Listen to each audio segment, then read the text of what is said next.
Namaste. My name is Kirti, and on behalf of Himalayan Yoga Association, I welcome you all to this online teacher training course. I am a teacher here at Himalayan Yoga Association, and I will be taking you through the concepts and details of the human body and yoga altogether. Let's hope you enjoy this course. Let's start. Namaste and welcome back to the online yoga teacher training course.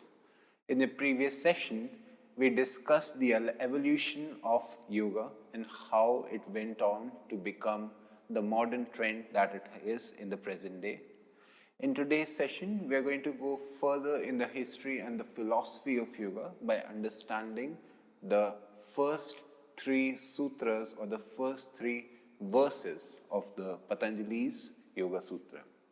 But just like how we do it every day, we are going to chant the Gayatri Mantra foremost before we start with everything else. Simply activate Chin Mudra, whether you're sitting on the floor or sitting on a chair. Join your index finger with your thumb, with your fingers flaring away from each other. Place the palms on your knees with your palms facing the ceiling. Close your eyes, lengthen your spine, and observe and question your posture while you're sitting and observing your breath. If you find out that you can improve your posture in this present state that you are in, adjust it quickly, adjust it consciously, and maintain the entire posture as it is so that you can focus on your breath completely undisturbed. Follow the pattern the breath creates as it moves in and out of your body, and just let it work its magic on your mind.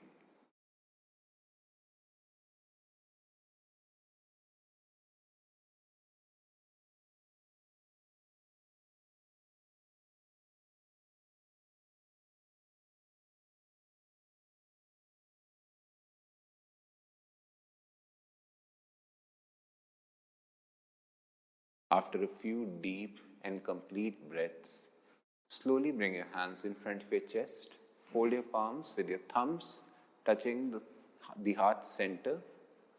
Slowly breathe in and let's chant the Gayatri Mantra together. Om Bhur Bhuva Swaha Tat Savitur Varenyam Bhargo Devasya Dhimahi Dhiyo yo na prachodayat.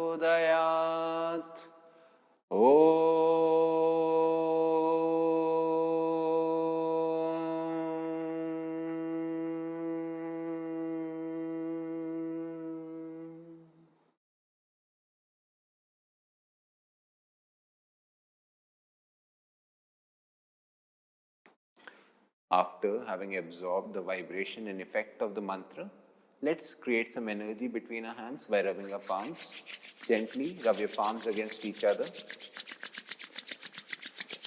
And with your eyes closed, cover them with your palms and transfer this energy to your eyes. First hand, massage your face, the back of your neck, and anywhere else you wish to transfer this energy to. While keeping your eyes closed, once again, fold your palms, bow down to your fingertips and the universal truth that surrounds us.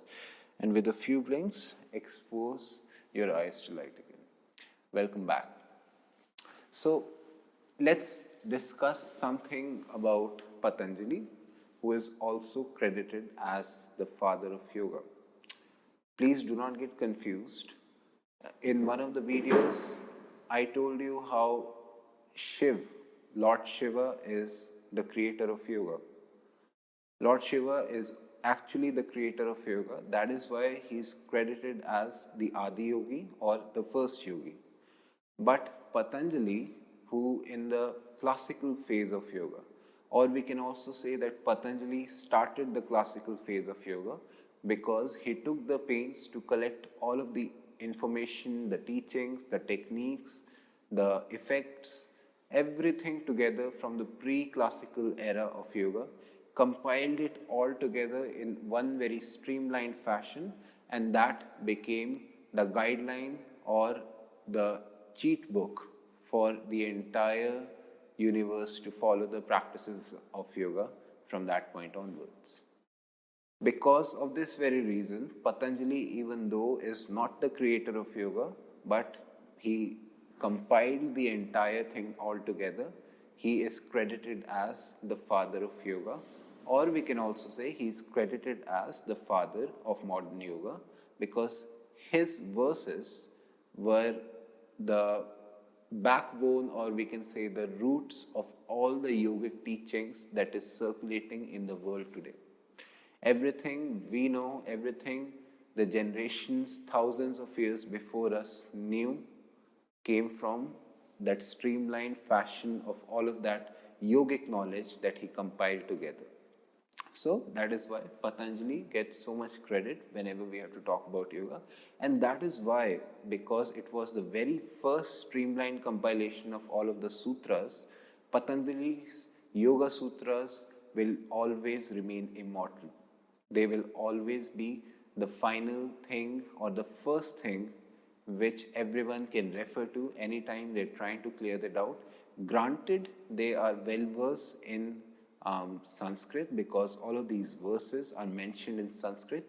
The second thing that you need to remember is there is no wrong answers when it comes to philosophy, because this whole knowledge has been compiled together as a philosophical test. At the end of the day, these sutras are a reflection of what the sage Patanjali must have thought about in his own head before putting it down on paper. So whatever you're able to translate, the closest translation is what yoga is, or what yoga has become, from the translation of those different shlokas, different verses of the Patanjali's Yoga Sutras.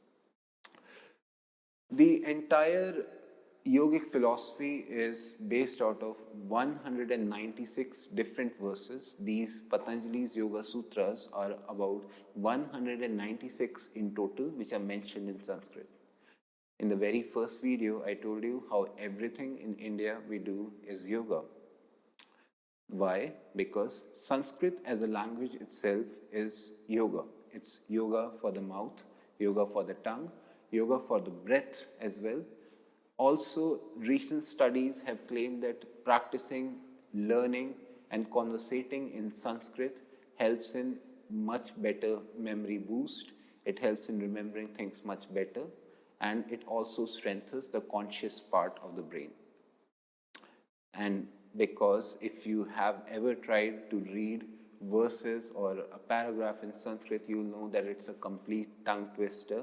So it's like another asana practice for the mouth itself.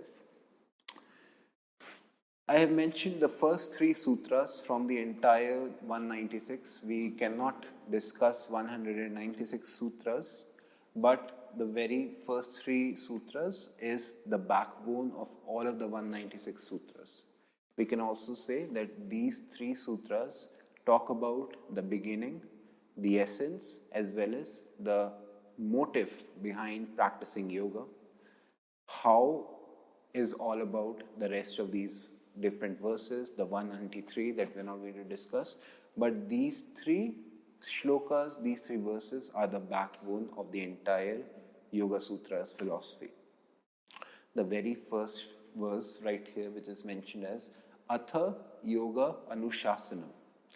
If you translate it in English, it becomes now begins the practice of yoga.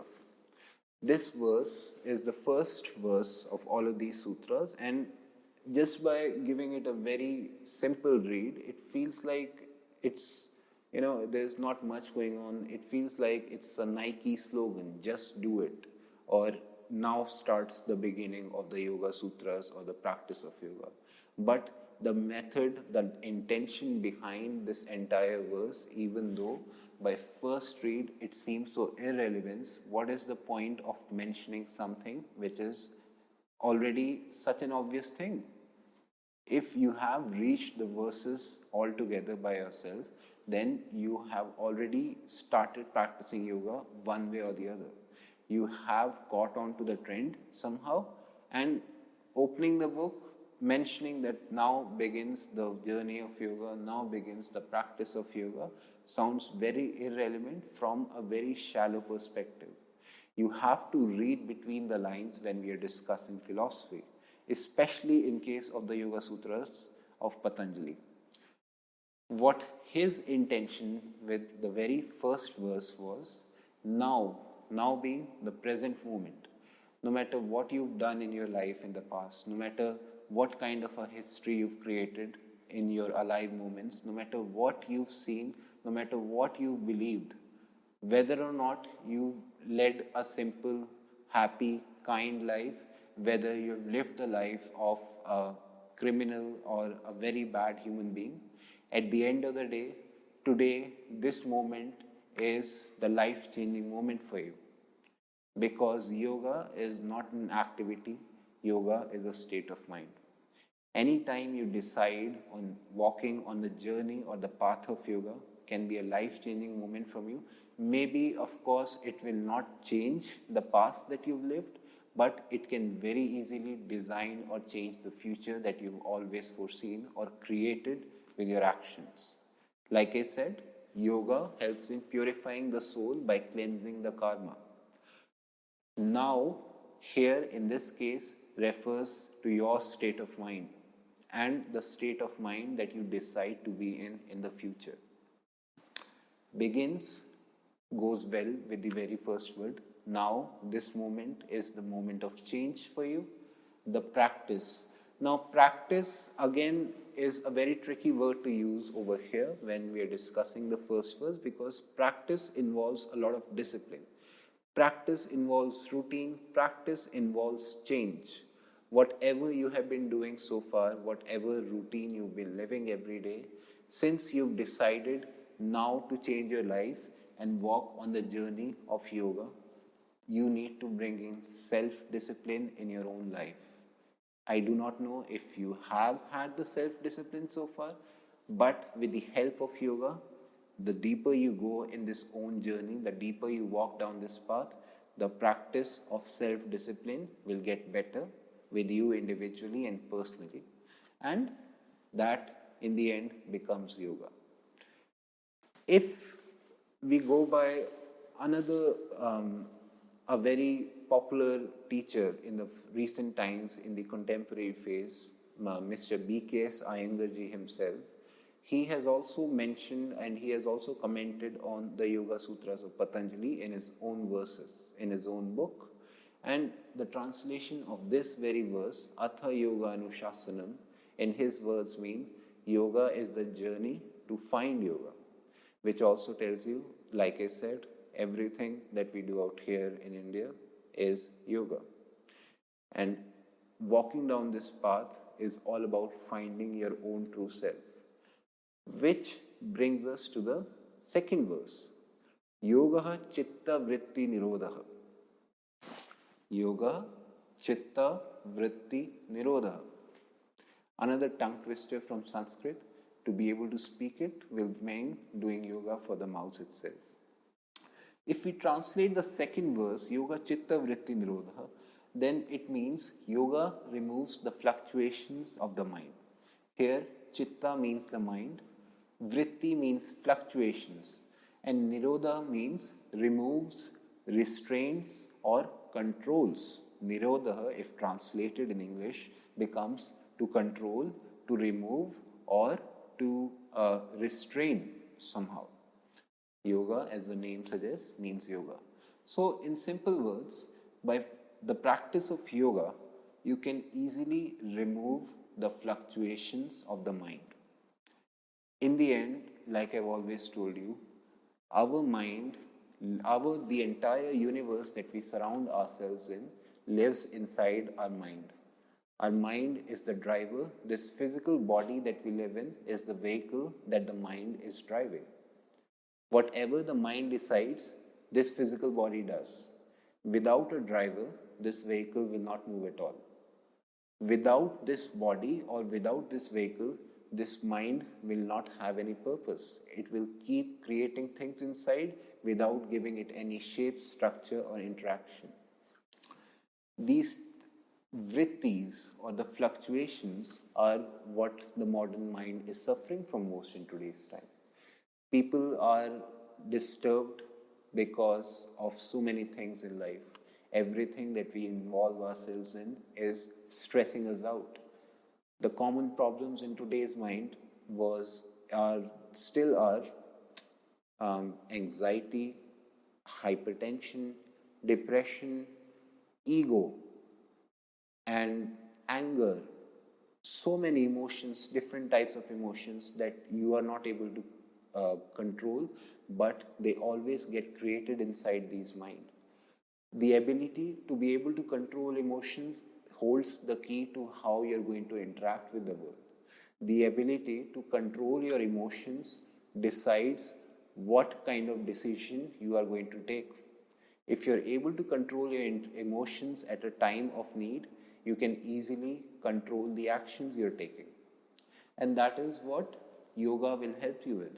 Yoga will help you control these uncontrolled emotions that come up in your mind and change your life, so that you can make a conscious, higher level conscious decision without really giving control to the mind, but instead taking control from the mind and designing your life yourself. The path of yoga itself is such a fruitful path. Nothing wrong can go down in this path. I'll share a story with you. For instance, when Alexander the Great, he came to invade the Indian subcontinent at one point in history.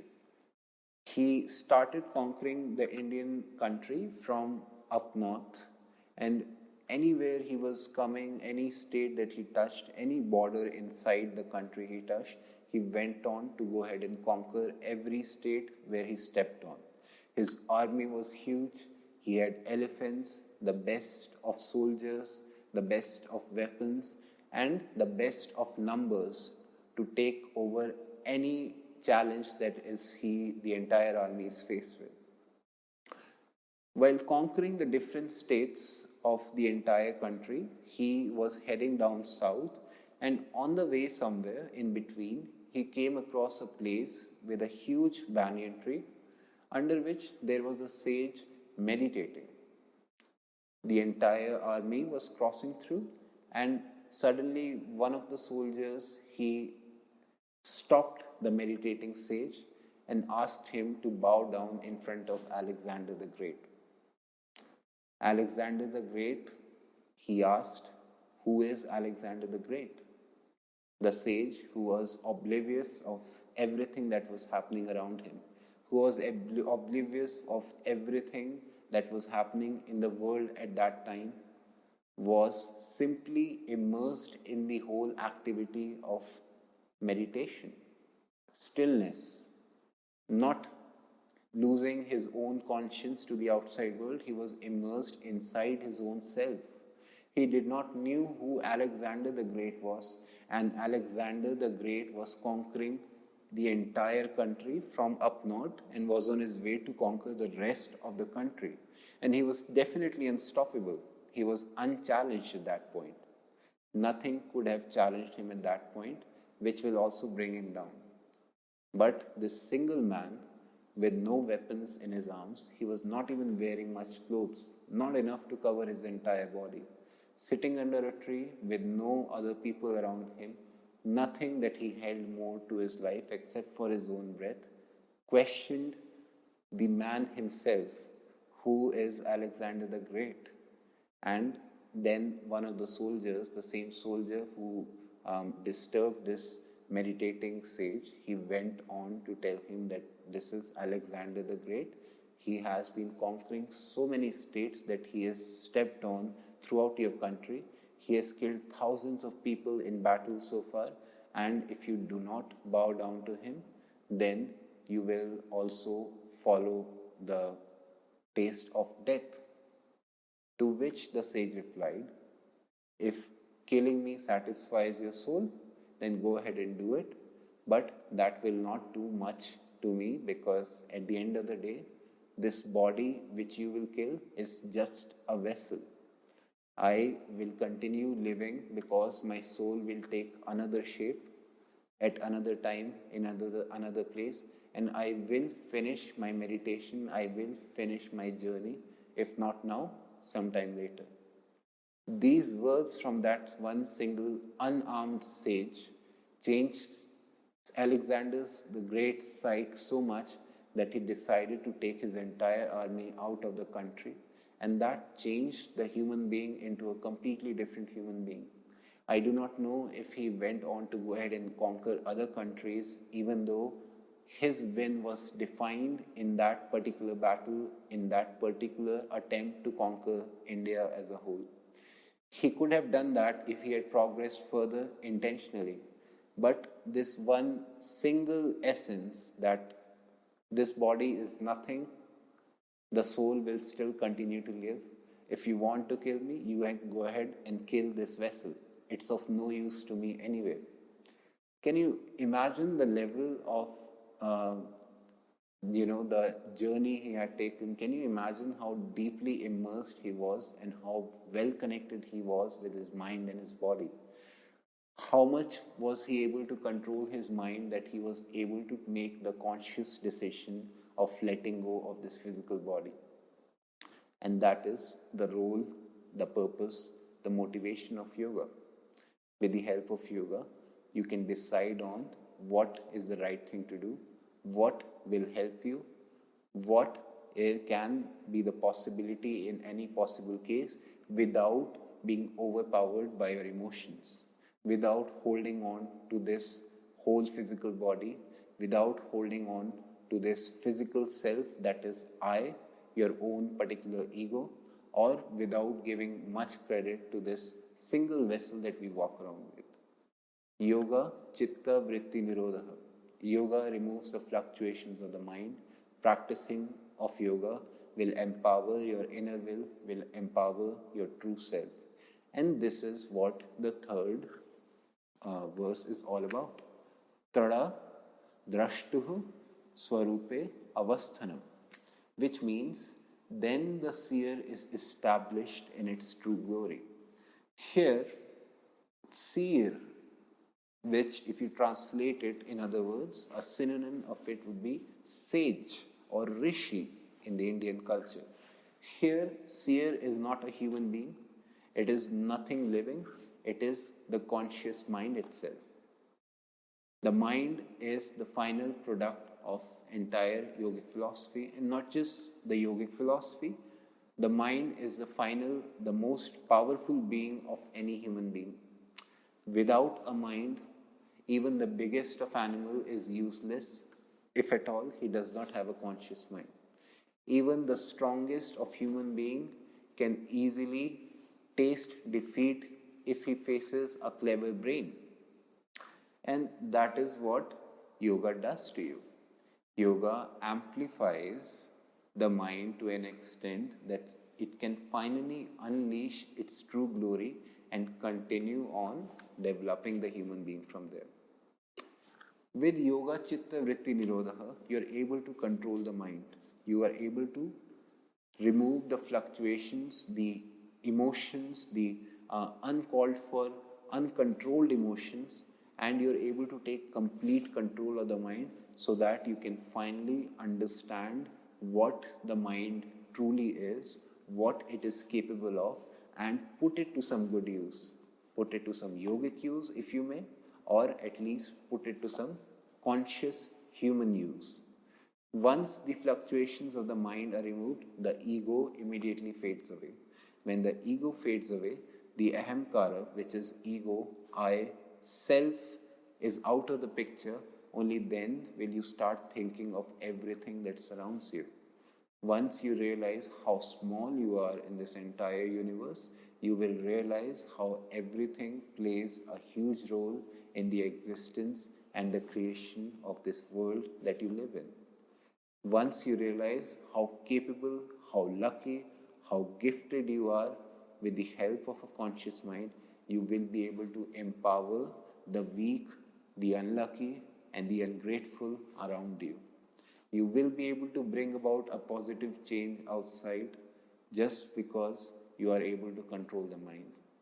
And how popular the father of my country, Mohandas Karamchand Gandhi said, if you want change, start at home. If you want to change the outside world, then first of all, you need to change your own true self. And this is what yoga does. Yoga changes your mind to an extent that you are able to take control of the mind, and you're able to implement it in positive ways so that the entire verse around you, the entire universe that you live in, can be in line with the philosophy of yoga. And beyond that, the other 193 verses that we are not going to discuss in this video or in any other video for that matter for now, all of these are for your own personal journey. Yoga is like a drug.